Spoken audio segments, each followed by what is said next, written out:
ఉదాహరణకి రామాయణంలో ఒక కుక్క వచ్చి రాముడికి మొరపెట్టుకున్నట్లుగా ఒక కథ ఉంది. అది ప్రక్షిప్తం అని చెప్పి చాలామంది పెద్దలు పండితులు చెప్తా ఉన్నారు. అలాంటివి కొన్ని ఉన్నాయి, రామాయణంలో కొన్ని ప్రక్షిప్తాలు ఉన్నాయి.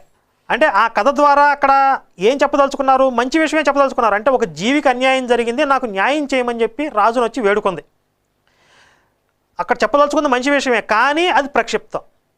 అంటే సమాజానికి మంచి చేయాలి అనే ఉద్దేశంతో కూడా కొన్ని గ్రంథాల్లో కొన్ని ప్రక్షిప్తాలు చేరాయి. ఇక రెండవది, కొంతమంది దురుద్దేశంతో చేశారు. ఇది బ్రిటిషర్స్ దగ్గర నుంచి అంతకుముందు మన దేశం మీద దాడులు చేసినటువంటి మొఘలులు, తురకలు వాళ్ళ యొక్క పరిపాలనా కాలంలో కొన్ని దహనం అయ్యాయి, కొన్ని మార్పు చేర్పులకు గురయ్యాయి. కాబట్టి దురుద్దేశంతో ఈ దేశాన్ని విభజించాలి, నిర్వీర్యం చేయాలి అనే కుట్రలో భాగంగా కొన్ని గ్రంథాలని ప్రక్షిప్తాలు చేర్చారు, కొన్ని సదుద్దేశంతో చేర్చారు, మరికొన్ని అనువాద దోషాలు దొరిలాయి.